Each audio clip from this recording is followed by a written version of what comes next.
Hello and welcome to First Luke, a Bible study looking ahead to the readings for the coming Sunday. My name's Carl and it's good to have you with us. This week we're looking ahead to the readings for the first Sunday of Advent, and we have two passages that we're going to look at today from Isaiah 64 and Mark 13. Before we get cracking, if you've not done so already, you might like to download the sheet that goes with this Bible study. On the sheet you will find the text of today's reading, some other passages you may wish to look up, the questions we'll be considering together later on, and lots of room for you to record your own thoughts and observations. So without further ado, let's dive into our Old Testament reading, which comes from Isaiah 64, verses 1 to 9. Isaiah is a work of three parts, it's generally acknowledged. So first Isaiah, which is chapters 1 to 39, covers a very particular period of time in which there was real conflict between Israel in the north and Judah in the south, and the dominant power in the region was Assyria. Second Isaiah, which is chapters 40 to 55, jumps forward a couple of hundred years and really focuses on God doing something new and the former things of old passing away. And we see the emergence in second Isaiah of the figure of the suffering servant that would be identified by the authors of the New Testament, or to the New Testament works with Jesus. Thirdly and finally, chapters 56 to the end of the book are third Isaiah, which is generally agreed to come from the post-exilic period. It brings together the hope for a Davidic Messiah that we find in Isaiah 1 with the figure of the suffering servant in second Isaiah, meshes those ideas. It also has the people turning away from God as one of its major themes, the rebelliousness of Israel. And a sense, I think, that the hopes that had been so strong when people went back and wanted to rebuild Jerusalem and start afresh, that they hadn't worked out how they'd wanted. That sense of disappointment really echoes through chunks of third Isaiah.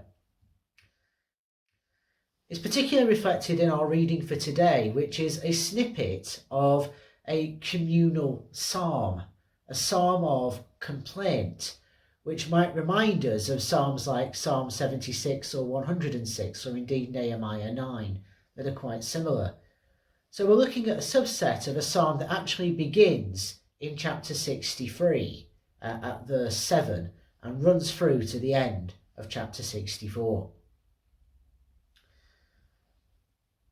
So, diving into the actual content of this background stuff, in chapter 63 verse 7, the prophet, who is an anonymous figure, we don't know who third Isaiah was, identifies themselves with Israel. And in the first chunk, verses 7 to 14 of chapter 63, they recount God's deeds of old in bringing the people out of slavery in Egypt and dealing with their rebellions and moaning and grumbling in the wilderness, and eventually bringing them into the promised land. And the essence of this is kind of establishing a basis for what follows for the community's complaint, saying, well, you did all these great things once upon a time, you can do it again, God. From verse 15, after we've had that bit of scene setting, the focus of the psalm very much shifts towards divine judgment. And at this point, the prophet is very clearly addressing God directly on behalf of the people of Israel. It serves as a really powerful reminder of what I said just before about the hopes of second Isaiah not having been fulfilled as the people wanted. When we finally make it as far as the snippet for today, to chapter 64, what we have is definitely an appeal for God to offer a theophany, offer divine speech into the situation that Israel finds themselves in. There's a going back to Sinai, to when Moses received the law on that mountain. And it's recognised as well, I think, in verse 4 when it talks about there being no other God besides our God. Verse 5, in which it appears that God gets the blame for the sins of Israel by being absent from them, is quite difficult to translate when you look at the Hebrew. And it's quite a controversial verse, blaming God for sin. But I think that those commentators who suggest that this is basically a really honest and unfiltered expression of Israel's frustrations are on the right track. Things are so bad that there's a sense of really kind of throwing all of that at God and saying it's all your fault. How many of us have done that when we felt overwhelmed by a situation? We've kind of piled it all onto God, or perhaps to a particular person on occasion. Verse 6, that talks about the people as a filthy cloth, is really quite dramatic. It relates to the uncleanliness of menstrual blood, as it was understood in that context. So basically, you're comparing the people there to something that's considered to be unclean in that worldview. And in many ways, I think that imagery is more dramatic than the stuff at the beginning of chapter 64, which is sort of saying, will you rend the heavens asunder when you set fire to the rain, a bit like Adele in her song. So for all of that, it's particularly notable that in verse 7 and so on, we build our way up to actually an affirmation. Yes, it feels like God's absent and maybe we're screaming into the void, but actually we know we are your people. You have shaped us and cared for us like a potter fashions the clay. And I think there's something quite remarkable about being able to pray like that, being able to pray so passionately when you're not actually sure anybody's there to hear. Maybe there's something, as Jane Williams suggests in her commentary on this, about recognising that there's a mirror that's been held up to you, and that helps you to see signs of God and to see who you are in the light of God also going on in this passage. So our Isaiah reading is really passionate, really fiery in the imagery that it uses. And we see something similar at work in our New Testament reading, which comes from Mark 13, verses 24 to 37. Mark 13 is sometimes known as the Little Apocalypse, and sometimes as the Olivet Discourse. Sometimes the Mount of Olives is referred to as the Mount of Olivet. And it's one of only two really lengthy discourses that we find in Mark's Gospel, the other one being back in chapter 4, verses 3 to 32. To put it in a bit of context, we're in the story of Holy Week, we're probably in the Tuesday of Holy Week, and Jesus has been asked at the beginning of Mark 13 about when his prediction about the temple being destroyed is going to be brought to fruition. When will it be and what will it look like? He's alone with his disciples, and in the follow-up to that question, he addresses a kind of inner circle, particularly of Peter, of James and John, and interestingly of Peter's brother Andrew, who also seems to be in the mix. They were the first 4 disciples to be called, and they're the first to hear this. The type of literature that we're looking at is contested. Some argue that it's apocalyptic, in that it speaks of forewarnings and tribulations and consummation. But it doesn't, as many other apocalyptic passages do, focus on final judgment per se. So some say it's kind of apocalyptic-like. Some argue it's eschatological in the sense it's looking forward to the end times, the fulfillment of things when God renews all the heavens and the earth. Others say it's prophetic, in that it speaks of the demise of the temple, and I'll say a bit more about that at the minute, but that it also offers hope amid predictions of disaster. Others also argue that it's a farewell discourse. It's Jesus' last substantial speech to his disciples, and it kind of mirrors what we find in John's Gospel in chapters 13 to 17, where at the Last Supper Jesus talks at length to his disciples before his arrest in the Garden of Gethsemane.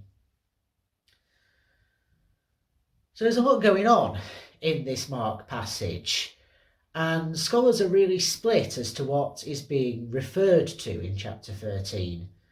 So for people like Wright and Jacobson, this is a passage which is very much about the destruction of the temple in Jerusalem. The Judean-Roman War began in the year 66 and it culminated in the year 70 with the Romans burning down the temple, destroying Jerusalem and crucifying thousands of Jews.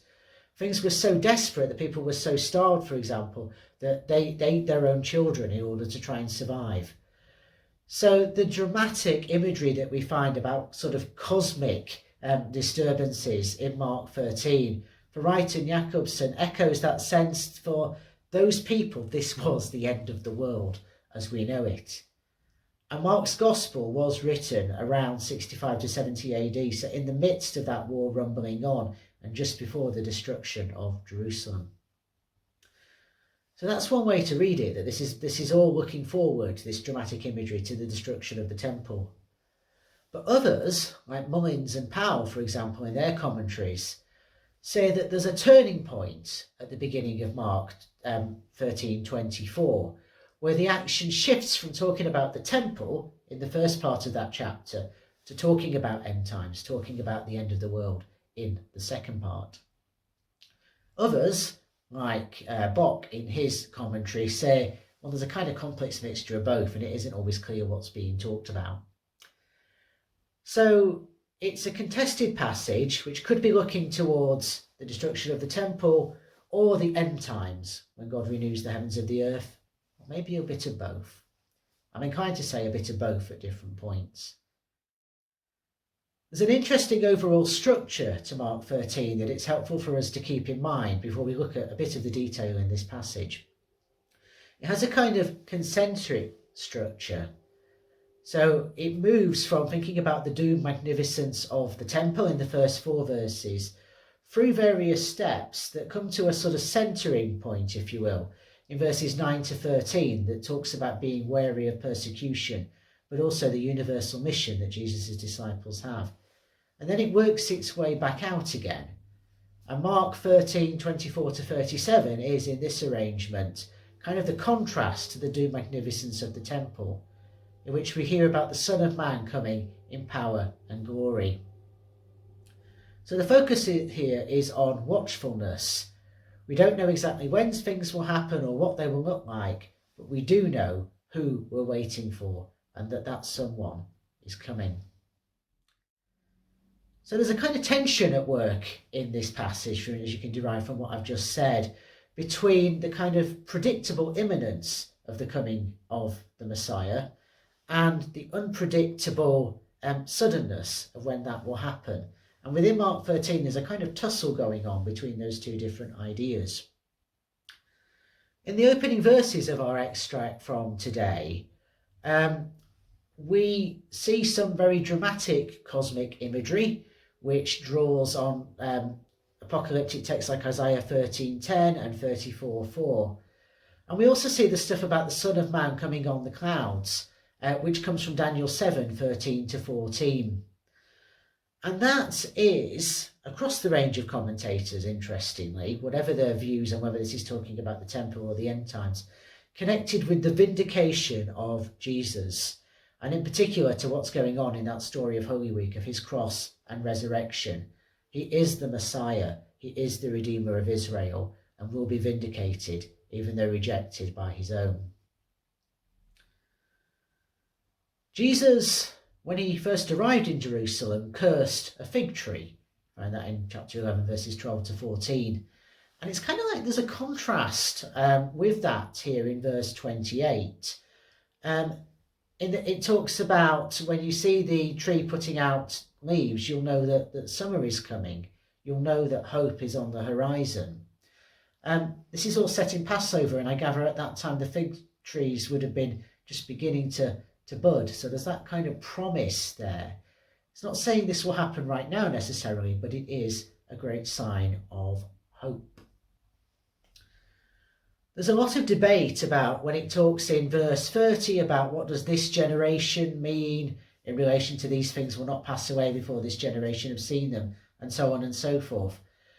I don't want to get too bogged down in that, mostly because I think Michael Mullins in his commentary has the right idea when he suggests this is less to do with time stuff in the kind of everyday sense that we think about it, and more in terms of an emphasis on readiness, on being ready for things. So whether it refers to the destruction of the temple that the generation that Mark's gospel was directed to would live to see, or whether it's about the end times and it's talking about us all as part of that now and not yet generation, the emphasis, I say, is on readiness. And you see that particularly in the final chunk of this chapter in verses 32 to 37, where 3 times we're told to keep awake, stay alert, when we think about the householder who unexpectedly returns home and we don't want to be caught napping. So there's a call to what one commentator called field sleeping, kind of sleeping with one eye open so that we're awake and alert. Holding together then, actually I think the most important imagery in this of the fig tree beginning to blossom and putting its leaves out and the master coming home suddenly brings us back to this idea of predictable imminence and unpredictable suddenness. That's the tension that we live with in Advent. We don't know the when and the what of Jesus' coming, in the sense that we don't know what difference Jesus might make to us if we allow him into our lives that bit more fully and radically, to borrow some words from Rowan Williams.